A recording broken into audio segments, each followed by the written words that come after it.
Hingar-bingar pesta demokrasi begitu amat terasa hingga pelosok negeri. Proses pemilihan kepala daerah seakan menjadi magnet bagi masyarakat untuk menilai kapasitas dan kapabilitas dari calon kepala daerah mereka. Di balik gemerlap pesta demokrasi tersebut tersimpan cerita pilu bagaimana potret kemiskinan dan ketimpangan sosial menghantui setiap masyarakat. Pesta demokrasi 5 tahunan seakan hanya menjadi seremoni yang hanya dinikmati kaum elit politik saja. Perebutan tampuk kekuasaan di Sumatera Selatan seakan menjadi hal amat penting daripada nasib masyarakatnya.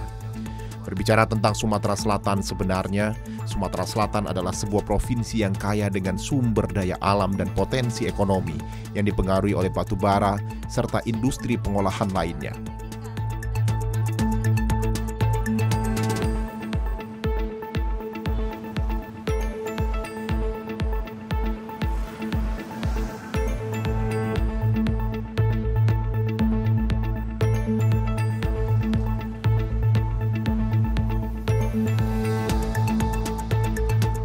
Di balik hingar-bingar pembangunan yang terus dikebut oleh stakeholder di Sumatera Selatan, terdapat cerita miris di sudut Sumatera Selatan.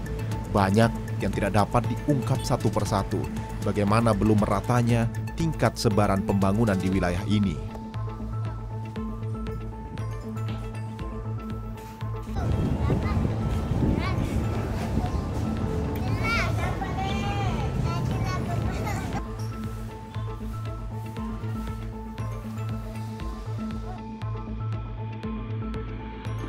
Tak jauh dari pusat ibu kota, Sumatera Selatan, terdapat sebuah daerah yang dahulunya merupakan pusat sentral kejayaan masa lalu, di mana daerah ini secara administratif masuk ke dalam wilayah Banyu Asin I secara resmi pada tahun 2001. Berbanding terbalik dengan ibu kota Sumatera Selatan yang berdampingan, daerah ini sama seperti kebanyakan daerah lain di Sumatera Selatan yang mengalami stagnan dalam hal pembangunan infrastruktur dan fasilitas umum. Padahal jika melihat Mariana secara letak geografis, desa ini memiliki sumber daya alam berupa minyak mentah, serta perusahaan agribisnis yang meliputi budidaya kelapa sawit, pengolahan, dan penyulingan minyak nabati, serta beberapa perusahaan lainnya yang berdiri di wilayah ini. Secara topologi, wilayah ini memang dikelilingi oleh sungai yang merupakan akses utama bagi kapal-kapal industri. Ini berarti secara geografis Mariana sangat berpotensi untuk menjadi sektor punggung angkutan besar yang melalui laut. Kalau sekarang Banyu Asin I ini seperti kecamatan yang tertinggal. Sebenarnya kita agak miris dengan kami dari tokoh pemuda di sini, agak miris dengan keadaan yang sekarang. Apalagi infrastruktur di tempat kami memang sudah termasuk tidak layak. Sedangkan di sini aset-aset milik perusahaan baik itu BUMN dan swasta banyak dan ada di sini yang berskala nasional dan internasional. Tapi kami sendiri dari kepemudaan di sini selama bertahun-tahun tidak mendapatkan manfaat itu bersama masyarakat di sini.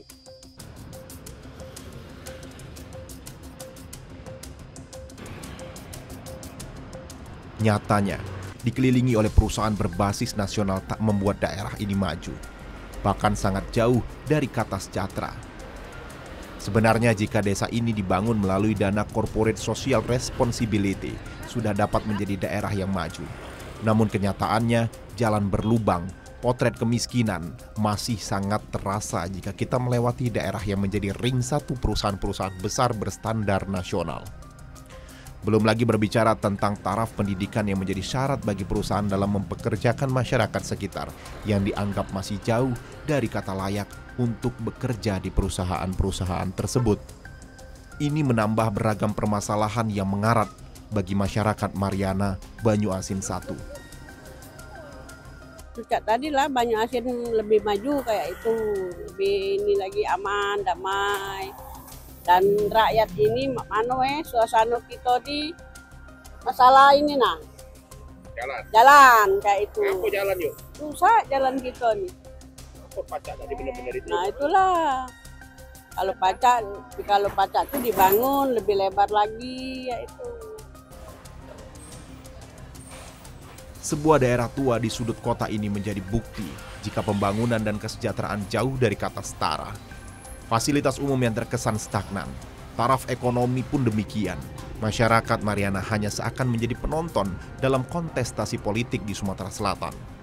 Bertahun-tahun lamanya, mereka merasakan kondisi jalan berlubang, serta penerangan yang minim menjadi hal biasa yang mereka rasakan setiap harinya. Ini 5 tahun terakhir belum ada lagi pembangunan di sini. Jalan poros, Jalan Sabarjaya, dan juga jalan akses menuju kantor lurah dan kantor camat ini belum pernah diperbaiki sama sekali selama 5 tahun terakhir ini. Biasanya kalau di tempat kami ini di akhir masa atau mau adanya pilkada, di situ baru adanya pekerjaan masuk untuk perbaikan jalan, dan itu pun diatasnamakan oleh salah satu paslon. Dan itulah yang terjadi sebagai jadi bahan kampanye saja di sini. Jadi cuman hanya mengambil keuntungan saja di tempat kami. Dengan kondisi jalan yang banyak rusak dan bolong-bolong, belum dimulai dari turun jembatan Pulau Layang daerah Sungai Rebo, masuk di daerah Sungai Gerong, Kampung Bali, sampai ke Mariana, bahkan yang lebih parah di daerah Prajen. Menurut Undang-Undang Pasal 7 Ayat 2, 3, dan 4 Nomor 40 Tahun 2007, di mana diatur bahwasannya perseroan yang menjalankan kegiatan di bidang atau berkaitan dengan sumber daya alam wajib melaksanakan tanggung jawab lingkungan. Jika berkaca pada undang-undang tersebut, harusnya daerah ini telah menjadi kawasan maju dan sejahtera. Namun bertahun-tahun setelah undang-undang ini ditetapkan, masyarakat belum juga merasakan manfaat yang signifikan dari hal tersebut. Ya, kita perhatikan sekarang ya kan. Sekarang ini dengan persaingan baik itu di dalam ataupun di luar. Ya dari segi ketenaga kerjaan, khususnya ketenaga kerjaan yang ada di Kecamatan Banyuasin 1 ini dengan beberapa perusahaan-perusahaan yang ada, ya kan. Seharusnya di dalam peningkatan sumber daya manusia ataupun baik segitu kependidikan dan juga keterampilan itu harus diperhatikan jelas oleh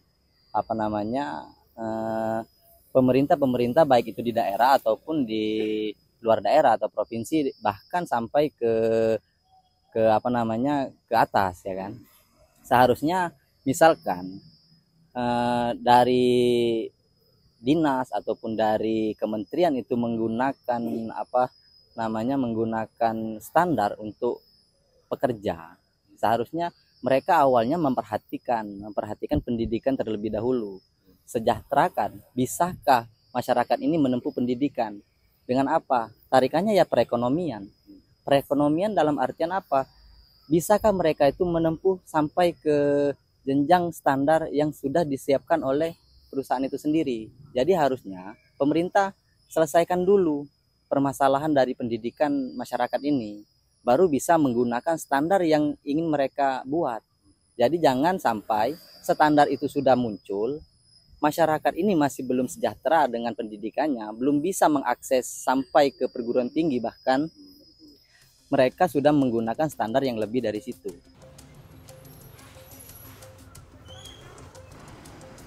Kesempatan yang pasti, kehidupan yang layak, serta fasilitas umum yang menunjang menjadi hal prioritas yang ingin dirasakan masyarakat Banyuasin ini. Di tengah hingar-bingarnya pesta demokrasi di Sumatera Selatan, daerah ini sekaligus menjadi sumber barometer implementasi dari manfaat adanya perseroan di wilayah-wilayah Sumatera Selatan. Serta menjadi pertanyaan untuk kita semua, seberapa beruntungkah hidup berdampingan dengan perseroan yang mengeksplorasi sumber daya alam kita? Seberapa sejahtera dan manfaatnyakah jika daerah kita berdampingan dengan perseroan yang memiliki izin bertahun-tahun lamanya untuk mengeksploitasi sumber daya alam di kampung maupun desa di Sumatera Selatan? Kalau pacak itu sama juga, banyak asin lebih maju juga ya itu. Masalah sekolah mana yuk? Kalau sekolah ya biasa dari rakyat, dari ini kan dapat biaya dari pemerintah. Kalau Masyarakat tidak bisa menekan suatu perusahaan karena di suatu kita negara hukum loh, bukan negara apa namanya yang bisa sewenang-wenang, ya kan. Nah jadi di sini melalui pemerintah, harapan kita melalui pemerintah bisa menekan salah satu ataupun semua perusahaan yang ada di terkhusus yang ada di Banyuasin 1 itu bisa menyerap sumber daya manusia yang ada di sekeliling, ya kan. Dengan cara apa? Dengan cara kebijakan yang dikeluarkan oleh pemerintah. Karena pemerintah di sini jadi sektor apa namanya yang bisa menekan dari segi perusahaan itu. Dan juga kami harapkan untuk pemerintahan yang kedepannya tolong diajak dan dirangkul semua kalangan, baik itu kalangan tokoh masyarakat, apalagi pemuda, karena pemuda ini salah satu generasi penerus bangsa. Karena tidak ada penerus bangsa ini kedepannya kalau tidak diajari dan tidak dikasih peluang dari sekarang.